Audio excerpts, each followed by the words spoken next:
Hello दोस्तों, all subjects bye Anuj Kumar YouTube channel में आप सबों का हार्दिक स्वागत है। आज हम लोग इस वीडियो में रिमूव टू अर्थात टू को रिमूव करने सीखेंगे। इसे रिमूवल ऑफ टू भी कहा जाता है। सबसे पहले जानना है कि टू को एडवर्ब ऑफ डिग्री भी कहा जाता है।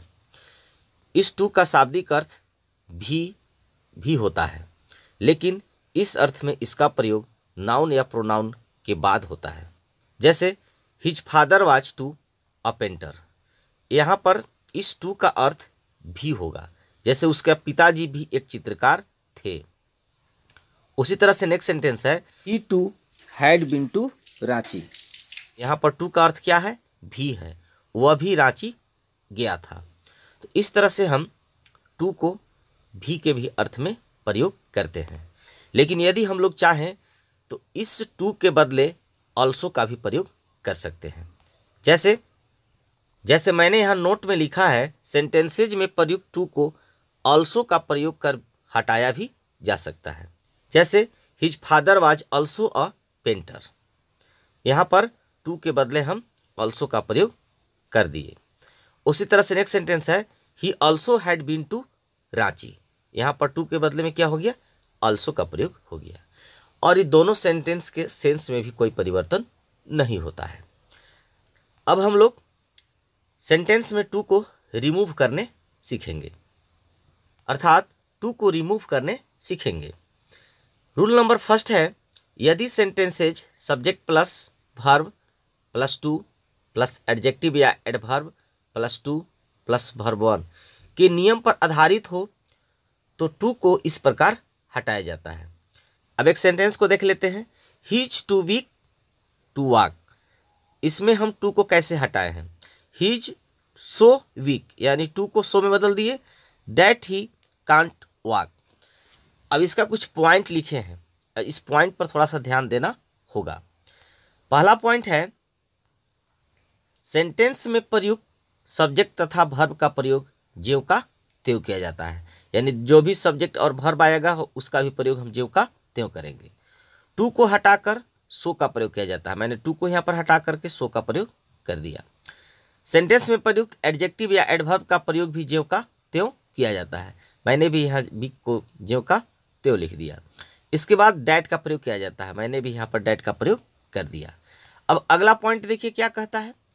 अगला पॉइंट कहता है कि डैट के बाद सब्जेक्ट के उपयुक्त प्रोनाउन का प्रयोग भी किया जाता है।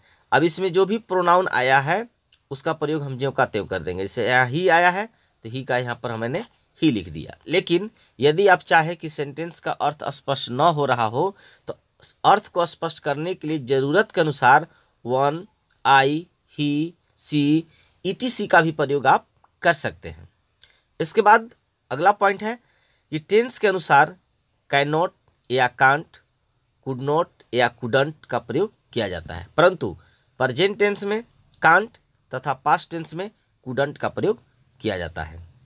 अगला पॉइंट है, कांट तथा कुडंट के अलावे अर्थ को स्पष्ट करने के लिए विल नॉट, डोंट, डजंट का प्रयोग प्रेजेंट टेंस में तथा वुड नॉट, डिड नॉट का प्रयोग पास्ट टेंस में जरूरत के अनुसार किया भी जा सकता है।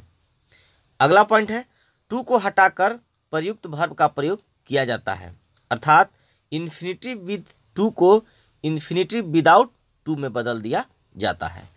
तो इस पॉइंट के अकॉर्डिंग अब हम सेंटेंस को देखेंगे। पहला सेंटेंस है, it is too hot to go out. अब इसे बनाएंगे तो क्या हो जाएगा? It is so hot that we can't go out. Next sentence है, Aman is too selfish to be a friend. इसमें टू को रिमूव करेंगे तो क्या हो जाएगा? Aman is so selfish that he can not be a friend. इस तरह से नेक्स्ट है, the sun is too hot to go out. इसका रिमूव टू क्या हो जाएगा? The sun is so hot that one can not go out. या इसी को आप बना सकते हैं, the sun is so hot that we can not go out. Next sentence है, I am too busy to meet you. इसका remove too क्या हो जाएगा? I am so busy that I can not meet you. इस तरह से अगला है, he is to tired to work. इसका रिमूव टू क्या हो जाएगा? He is so tired that he can not work. इस तरह से नेक्स्ट है Sohan was too weak to play, remove too क्या हो जाएगा, Sohan was so weak that he could not play. Next sentence है you are too lazy to walk, remove too क्या हो जाएगा, you are so lazy that you can not walk. इस तरह से नेक्स्ट है she is too young to understand, इसका remove too हो जाएगा she is so young that she can not understand. इस तरह से नेक्स्ट है it is too cold to go out, इसका रिमूव टू हो जाएगा it is so cold that one can not go out. अब हम लोग नियम नंबर 2 को देखेंगे। यदि sentences subject plus verb plus to plus adjective plus for plus noun के नियम पर आधारित हो तो टू को इस प्रकार हटाया जाता है। जैसे मैंने एक सेंटेंस लिखा है कि he is too dull for a sportsman, तो इसमें रिमूव टू करेंगे तो क्या हो जाएगा, he is so dull that he can not be a sportsman. तो इसका भी कुछ पॉइंट है जो कि हमें देखना होगा। पहला पॉइंट है सेंटेंस में प्रयुक्त सब्जेक्ट तथा वर्ब का प्रयोग ज्यों का त्यों किया जाता है। टू को हटाकर सो का प्रयोग किया जाता है। सेंटेंस में प्रयुक्त एडजेक्टिव का प्रयोग भी ज्यों का त्यों किया जाता है और इसके बाद डैट का प्रयोग किया जाता है। डैट के बाद सब्जेक्ट के उपयुक्त प्रोनाउन का प्रयोग भी किया जाता है। लेकिन यदि आप चाहें तो इसके अलावे भी अर्थ को स्पष्ट करने के लिए जरूरत के अनुसार one, we, I, he, she, ETC का प्रयोग भी कर सकते हैं। इसके बाद अगला पॉइंट है टेंस के अनुसार कैन नॉट या कुडंट का प्रयोग किया जाता है, लेकिन प्रेजेंट टेंस में कैन नॉट तथा पास्ट टेंस में कुडंट का प्रयोग किया जाता है। वी का प्रयोग जरूरत के अनुसार किया जाता है तथा फोर को हटा दिया जाता है। इसके बाद अगला पॉइंट है सेंटेंस में प्रयुक्त ए एंड का प्रयोग नाउन के पहले किया जाता है। अब हम एग्जाम्पल्स को देखेंगे।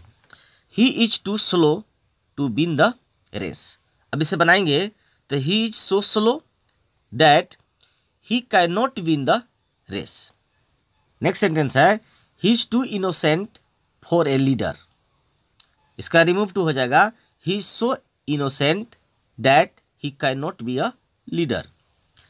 इसी तरह से नेक्स्ट है he is too dull for a worker, इसका रिमूव टू हो जाएगा he is so dull that he can not be a worker. Next है she is too proud for an ideal citizen, इसका हो जाएगा she is so proud that she can not be an ideal citizen. अब हम लोग rule number 3 देखेंगे। यदि sentence subject plus verb plus to plus adjective plus for plus pronoun के नियम पर आधारित हो तो टू को इस प्रकार हटाया जाता है। मैंने नोट में लिखा है कि उपरोक्त नियम को फॉलो करते हुए, यानी जो मैंने रूल नंबर 1 और रूल नंबर 2 में जो नियम पढ़ा है उस नियम को फॉलो करते हुए टू को हटाते समय फोर के बाद प्रयुक्त ऑब्जेक्टिव केस के प्रोनाउन को सब्जेक्ट बनाया जाता है। जैसे it is too hot for me, यह सेंटेंस है, इसमें रिमूव टू करना है तो इट इज का इट इज लिख देंगे, टू को यहाँ पर सो में बदल दिए, हॉट का हॉट लिख दिए, इसके बाद डैट का प्रयोग किए जो कि हम लोग 1 और 2 में नियम में ऐसा पढ़े थे। इसके बाद इसमें जो ऑब्जेक्ट आएगा इस ऑब्जेक्ट को यहाँ पर सब्जेक्ट बना देंगे तो यहाँ पर हो जाएगा आई। इसके बाद कैन नॉट, अब कह रहा है कि it is too hot for me, यानी मेरे लिए गर्मी बहुत ज़्यादा है, यानी सहने से ज़्यादा है, तो इसीलिए I can not bear it. Bear यहाँ पर क्या है, बियर का अर्थ क्या हो जाएगा, सहना, तो यहाँ पर हो जाएगा बियर इट। इसी तरह से नेक्स्ट सेंटेंस है the night is too cold for me, इसका रिमूव टू हो जाएगा the night is so cold that I can not bear it. Next sentence है the coffee is too hot for me, इसका remove too हो जाएगा the coffee is so hot that I can not take it. अब अगला the water is too cold for us, इसका remove too हो जाएगा the water is so cold that we can not bear it. अब हम लोग rule number 4 देखेंगे। यदि sentence subject plus verb plus to plus adjective या एडवर्ब के नियम पर आधारित हो तो टू को इस प्रकार हटाया जाता है। पहला पॉइंट है सेंटेंस में प्रयुक्त सब्जेक्ट तथा वर्ब को ज्यों का त्यों लिखा जाता है। दूसरा पॉइंट है टू को हटा दिया जाता है और सेंटेंस में प्रयुक्त एडजेक्टिव या एडवर्ब को कंपैरेटिव डिग्री में बदला जाता है और इसके बाद देन का प्रयोग किया जाता है। इसमें डैट का प्रयोग नहीं बल्कि देन का प्रयोग होता है। अगला पॉइंट है देन के बाद अर्थानुसार शुड बी या it is proper present tense में तथा it was proper past tense में किया जाता है। अब एग्जाम्पल्स के देखेंगे। एग्जाम्पल है रोहित रन्स टू स्लोली। अब यहाँ पर देखिए सब्जेक्ट है, सब्जेक्ट के बाद वर्ब आया है, इसके बाद टू है, इसके बाद एडजेक्टिव या एडवर्ब होना चाहिए। तो इसको हम क्या करेंगे, रोहित रन्स, अब इसके बाद जो भी एडजेक्टिव या एडवर्ब आया है उसको कंपैरेटिव डिग्री में बदल देंगे। तो स्लोली का हो जाएगा मोर स्लोली। इसके बाद डैट नहीं बल्कि देन का प्रयोग करेंगे, देन कर दिए। यदि ये सेंटेंस प्रेजेंट टेंस में है तो यहाँ पर हो जाएगा इट इज प्रॉपर। यदि पास्ट टेंस में होता तो होता इट वाज प्रॉपर। तो प्रेजेंट में है तो कर दिए इट इज प्रॉपर। यदि इसी को आप चाहे तो दूसरे तरीका से बना सकते हैं, Rohit runs more slowly than he should. तो इस तरह से हम इसको बनाएंगे। नेक्स्ट सेंटेंस है लता इज टू वीक। अब उसी तरह से Lata is weaker than it is proper या Lata is weaker than she should be. तो इस तरह से हम टू को रिमूव करेंगे। अब हम नेक्स्ट सेंटेंस देखेंगे। नेक्स्ट सेंटेंस है it is too hot. It is hotter than it is proper या it is hotter than it should be. Next है the weather is too cold. अब इसका हो जाएगा the weather is colder than it is proper या the weather is colder than it should be. Rule number 5 है यदि sentence subject plus verb plus to plus much plus for plus noun या pronoun के नियम पर आधारित हो तथा टू मच का अर्थ खराब, दुखदाई, बुरा हो तो टू मच को सो बैड या सो शॉकिंग में बदल देना चाहिए। जैसे it is too much for us, इसमें रिमूव टू करेंगे तो क्या हो जाएगा it is so bad that we can not wear it. या इसी को बना सकते हैं it is so shocking that we can not wear it. अब रूल नंबर 6 देखेंगे। यदि sentence subject plus verb plus very plus adverb या adjective plus and plus other words के नियम पर आधारित हो तो वेरी को हटाकर एनफ का प्रयोग किया जाता है।